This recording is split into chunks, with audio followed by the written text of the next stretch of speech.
কি অবস্থা ভাইয়া, কেমন আছো তুমি? এই তো ভালো আছি আলহামদুলিল্লাহ। কি নাম তোমার? আমার নাম শেখ নাহাফিজ সাদাব। আমি ক্লাস 10-এ পড়ছি, ঢাকা রেসিডেন্সিয়াল মডেল কলেজ। আচ্ছা। মেজর ডালিমকে চিনো নাকি তুমি? জি, মেজর ডালিমকে আসলে চেনা আমার সেই অনলাইন থেকেই। আমরা আমার তো সমস্যা নেই। মেজর ডালিমকে চেনা আমাদের আসলে অনলাইন থেকেই। মাঝে জুলাই বিপ্লব কিংবা সকল আন্দোলনের মাঝখানে সে একটা মানে তুমুল আলোচনায় এসেছিল। মানে আমাদের যে অর্জিত স্বাধীনতা সেটার পরে, অর্থাৎ 5 আগস্টের পরে আমরা তাদেরকে আরও বেশি আলোচনায় দেখি এবং তার কয়েকটা ছবি ভাইরাল হয়েছিল অনলাইনে। সেখান থেকে আমি তার বিষয়ে অনেক কিছু জেনেছি কিংবা বাংলাদেশের স্বাধীনতা সম্পর্কে তোমরা কি জানতা, মানে শেখ মুজিব সম্পর্কে কি জানতা, একটু যদি আমাদের জানাতা। আমরা কতটুকু জানতা?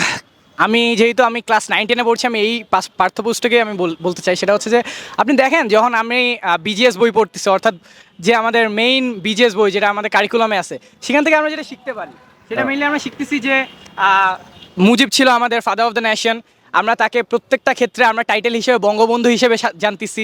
আমরা জানতেছি যে মুক্তিযুদ্ধে তার অবদান সবচেয়ে বেশি এবং মুক্তিযুদ্ধের মুখ্য চরিত্র তিনি, এবং মুক্তিযুদ্ধ ছাড়াও বাংলাদেশের সকল মানে মূল কেন্দ্র কিংবা হচ্ছে মূল নেতা হিসেবে বা সেই 1969 গণ অভ্যুত্থান কিংবা 6 দফা দাবি কিংবা 1970-এর নির্বাচন, একাত্তরের পরে 71 থেকে 75 পর্যন্ত তার যে পিরিয়ড ছিল, প্রত্যেকটা ক্ষেত্রেই সে বাঙালিকে একটা উচ্চ অবস্থানে নিয়ে গেছে এবং তার নেতৃত্ব থেকে সর্বোচ্চ অবস্থানে।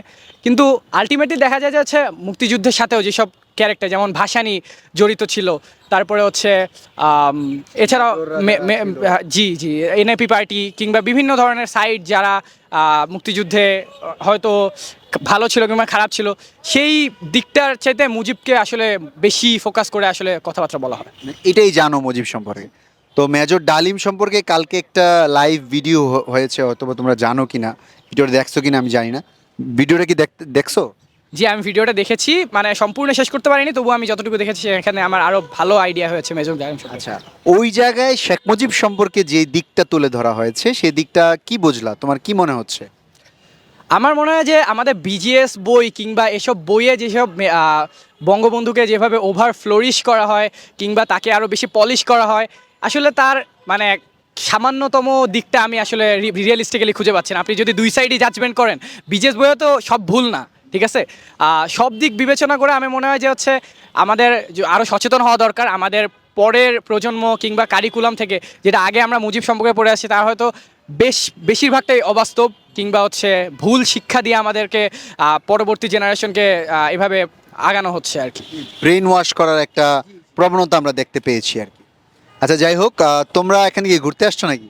যে আমরা ঘুরতে এসেছিলাম, কে কে আসছে? আমরা এখানে ফ্রেন্ডরা এসেছিলাম 9 জন মিলে। তোমরা কোন স্কুলের কথা বলছিলে? আমি ঢাকা রেসিডেন্সিয়াল মডেল কলেজে, আমরা সবাই ফ্রেন্ডরা, আমরা ক্লাস 10-এর শিক্ষার্থী। আমরা আমাদের ঢাকা রেসিডেন্সিয়ালে তো একটা দুর্ঘটনা ঘটছে মনে হয়, কি জানি নাম ওর? জি, আমাদের কলেজের আমার সিনিয়র ভাই ফারহান ফায়াজ ভাইয়া, উনি 18 তারিখের আন্দোলনে পুলিশের গুলিতে তিনি মাথায় গুলিবিদ্ধ হয়ে মারা যায়।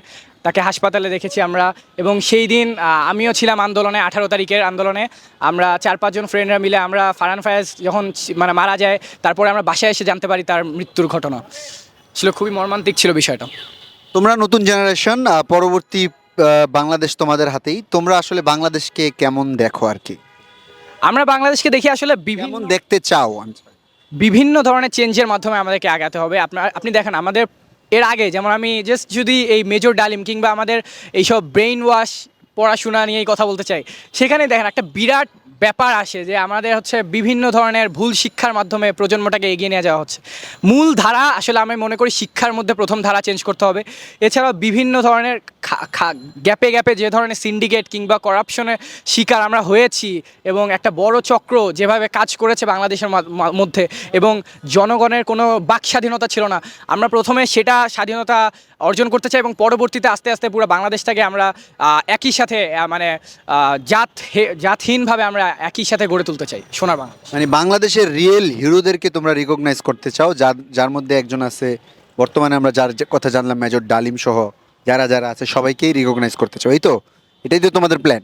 আপনি দেখেন, আসলে হিরো বলতে আপনি যখন মহিমান্বিত করবেন কাউকে, তার মানে অর্থ এই না যে হচ্ছে আপনি দেশের তাকে সকল ক্ষেত্রে সকল সুবিধাবাদী দিয়ে ইয়ে করে আসতেছেন, তাহলে কিন্তু আগের বার ফেসিবাদে যেটা হয়েছিল যে যারা হয়তো ক্যাপিটালিস্টিক সোসাইটি কিংবা যেভাবেই হোক তারা সুবিধা নিয়েই এসেছিল এবং পরবর্তীতে তাদের রিকগনাইজেশন ওইভাবেই হয়ে গেছিলো যে তারাই অনলি এই দেশের এস্টাবলিশ কোনো ক্যারেক্টার। কিন্তু এভাবে আমি চাই না, আমি চাই যে হচ্ছে প্রত্যেক ক্ষেত্রে প্রত্যেক মানুষ চায় সামান্যতম অবদান এবং মানে ইনডিসক্রিমিনেটলি সকলে তার রেকগনাইজেশন পাক এবং যে যতটুকু মর্যাদার যোগ্য সে ততটুকুই পাক এবং যথাযথভাবে পাক।